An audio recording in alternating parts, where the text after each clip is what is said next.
K Sarankumar ഒരു പ്രധാനപ്പെട്ട കാര്യം ജനങ്ങളെ സംബന്ധിച്ച് ജീവിക്കാനുള്ള അവകാശം മൗലിക അവകാശമാണ്. ആർട്ടിക്കിൾ 21 പരിരക്ഷ ഉള്ളവരാണ് ഇടുക്കിക്കാരും ഈ മറ്റ് ഇതിൻ്റെ താഴ്വാരത്തുള്ള എല്ലാ ജനങ്ങളും. പക്ഷെ അവർക്ക് ഇതുപോലെയുള്ള സ്വാഭാവിക ജീവിതം സാധ്യമാവുന്നില്ല.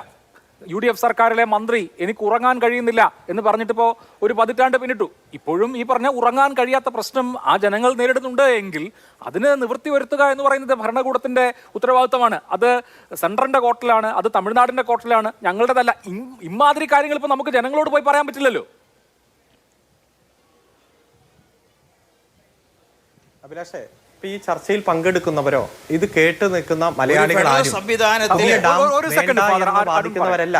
നമ്മളെല്ലാവരും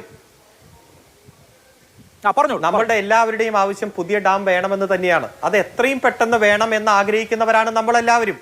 അതിനുവേണ്ടി വാദിക്കുന്നവരാണ് നമ്മളെല്ലാവരും. ഇപ്പോൾ ഈ വിഷയം ഉയർത്തിക്കൊണ്ടുവന്നതിൽ ഏതെങ്കിലും പ്രത്യേകമായിട്ടുള്ള ഒരു സാഹചര്യം ഉണ്ടോ എന്ന് ആദ്യം താങ്കൾ ചോദിച്ചു. ആ ചോദ്യമാണ് ഏറ്റവും ഗൗരവമായിട്ടുള്ള കാര്യം. പ്രത്യേകിച്ച് വയനാട്ടിലെ ഉരുൾപൊട്ടലുമായി ബന്ധപ്പെട്ടുകൊണ്ടുണ്ടായ പ്രശ്നം നമ്മളെല്ലാം ഹൃദയം തകർന്ന വേദനയിലാണ്. അതിന്റെ ദുരിതാശ്വാസ പ്രവർത്തനങ്ങളും പുനരധിവാസ പ്രവർത്തനങ്ങളുമായി മുന്നോട്ട് പോകുമ്പോൾ കഴിഞ്ഞ 2-3 ദിവസമായി ചില യൂട്യൂബർമാരും സോഷ്യൽ മീഡിയ ഹാൻഡിലുകളും ഇത്തരത്തിലുള്ളൊരു ചർച്ച ഉയർത്തിക്കൊണ്ടുവരുന്നു. അത്തരത്തിലൊരു ചർച്ച ഉയർത്തിക്കൊണ്ടുവരാൻ പറ്റിയ അനുകൂല സാഹചര്യമാണോ ഇപ്പോ എന്നതാണ് ഏറ്റവും ഗൗരവമായിട്ടുള്ള വിഷയം. ഇപ്പൊ നമ്മൾ ആദ്യം ബഹുമാനപ്പെട്ട ഇടുക്കി MP പറഞ്ഞു, ഞാനും സൂചിപ്പിച്ചു, സുപ്രീം കോടതിയുടെ അന്തിമ വിധി വന്ന് മുന്നോട്ട് പോകുന്നു. ആ വിധിയുടെ ഭാഗമായി മുന്നോട്ട് പോകുമ്പോൾ ഒരു സംസ്ഥാന ഗവൺമെന്റിന് ചെയ്യാൻ പരിമിതികളുണ്ട്. ബഹുമാനപ്പെട്ട MP ചോദിച്ചത് 2014 സുപ്രീം കോടതിയുടെ അന്തിമ വിധി കോൺസ്റ്റിറ്റ്യൂഷണൽ ബെഞ്ചിന്റെ വിധി വന്നതിന് ശേഷം കേരളം എന്തു ചെയ്തു എന്ന്. കേരളം ചെയ്ത കാര്യം ആ സുപ്രീം കോടതി വിധി അനുസരിച്ചു എന്നതാണ്. അതിന്റെ ഭാഗമായി ഈ ഡാം ശക്തിപ്പെടുത്താൻ വേണ്ടി ചെയ്യാവുന്ന മനുഷ്യസാധ്യമായ എല്ലാ കാര്യങ്ങളും ചെയ്തു.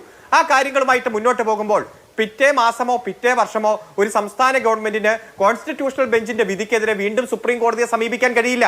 അദ്ദേഹം വീണ്ടും ചോദിച്ചു, കേരള ഗവൺമെന്റ് ചെന്നില്ലല്ലോ, മറ്റു പലരും ചെന്നപ്പോഴല്ലേ 142 അടിയിൽ നിന്ന് 139 അടിയായി കുറച്ചത് എന്ന രൂപത്തിൽ. അതൊരു ഇടക്കാല ഉത്തരവാണ്. കുറച്ച് കാലത്തേക്ക് ഒരു അഡ്ജസ്റ്റ്മെന്റിന്റെ ഭാഗമായി ഒരു നിർദ്ദേശമാണ് 139 അടി. ഈ ശക്തിപ്പെടുത്തതിന് ശേഷം 152 അടിയായിക്ക് വരെ ഇത് ഉയർത്താൻ വേണ്ടി പിന്നീട് ഒരു ഘട്ടത്തിൽ കോടതിയെ സമീപിക്കാം എന്നാണ് 2014 വിധിന്യായത്തിൽ പറഞ്ഞിരിക്കുന്നത്. പൂർണ്ണമായും നമുക്കെതിരായിട്ടുള്ള ഒരു വിധിയാണ്. ആ വിധി നിൽക്കുമ്പോൾ, രണ്ട് സംസ്ഥാനങ്ങൾ തമ്മിലുള്ള ഒരു പ്രശ്നം നിലനിൽക്കുമ്പോൾ 2021 ഒരു കേന്ദ്ര നിയമം വരികയാണ്. ആ നിയമത്തിന്റെ ഭാഗമായി ഇടപെടാൻ കഴിയുന്നത് നമുക്കറിയാം കേന്ദ്ര ഗവൺമെന്റിന് മാത്രമാണ്. MP-മാർക്ക് കൃത്യമായി പാർലമെന്റിൽ ഈ വിഷയം ഉന്നയിക്കാമല്ലോ. അദ്ദേഹം ഇപ്പോൾ ഉന്നയിച്ചു. 2019 മുതൽ ഇതേപോലെ 18 MP-മാർ ഇന്ത്യൻ പാർലമെന്റിൽ ഇതേ പ്രസ്ഥാനത്തിനുണ്ടായിരുന്നല്ലോ. ഞാൻ രാഷ്ട്രീയമല്ല പറയുന്നത്. നമുക്ക് ഈ സുപ്രീം കോടതി വിധിയെ ഓവർകം ചെയ്യാൻ വേണ്ടിയിട്ടുള്ള സാഹചര്യങ്ങൾ എന്താണ് എന്ന് ഏറ്റവും ഗൗരവത്തോടെ നമുക്ക് ചർച്ച ചെയ്യണം. അതിശക്തമായിട്ടുള്ള പ്രതിഷേധം, ജനങ്ങളുടെ ആശങ്ക, അത് കേന്ദ്ര ഗവൺമെന്റിനെയും സുപ്രീം കോടതിയെയും നമുക്ക് ബോധ്യപ്പെടുത്താൻ കഴിയണം. നമ്മുടെ കയ്യിൽ റൂർക്കി IIT-യുടെ ഒരു പഠനം മാത്രമേ ഉള്ളൂ. ഇവിടെ മറ്റു പലരും പറഞ്ഞു. പക്ഷേ സുപ്രീം കോടതി നിയോഗിച്ച ഏറ്റവും ഉന്നത സമിതിയും മറ്റ് സമിതികളെല്ലാം നമുക്കെതിരായിട്ടാണ് കണ്ടുപിടിച്ചിരിക്കുന്നത്. അത്തരത്തിലൊരു സാഹചര്യത്തിൽ IIT-യുടെ പഠനം വച്ചുകൊണ്ട് മാത്രം നമുക്ക് സുപ്രീം കോടതിയുടെ കണ്ണു തുറപ്പിക്കാൻ കഴിയുമോ?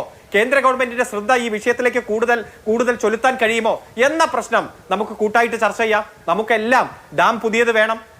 നമ്മുടെ സുരക്ഷയാണ് പ്രധാനം. ഈ 5 ജില്ലകൾ ആശങ്കയിൽ തന്നെയാണ്. ആ ജനങ്ങളുടെ ആശങ്ക ഒപ്പം തന്നെയാണ് ഗവൺമെന്റ്. അതോടൊപ്പം തന്നെ മറ്റൊരു സംസ്ഥാനത്തേക്കുമുള്ള കരാറ്, അവരുടെ ജലം എന്നുള്ള ആവശ്യവും പരിഗണിക്കേണ്ടതുണ്ട്. അതുകൊണ്ട് കൂട്ടായിട്ടുള്ള ചർച്ചകൾ ഉയർന്നു വരട്ടെ. അത് ജനങ്ങളെ ആശങ്കപ്പെടുത്തിക്കൊണ്ടാകരുത്, ഭയപ്പെടുത്തിക്കൊണ്ടാകരുത്. പ്രത്യേകിച്ച് ഭയത്തിന്റേതായിട്ടുള്ള അന്തരീക്ഷം നിലനിൽക്കുമ്പോൾ വളരെ സൂക്ഷ്മതയോടെ നമുക്ക് ഇടപെടണം. ശരി.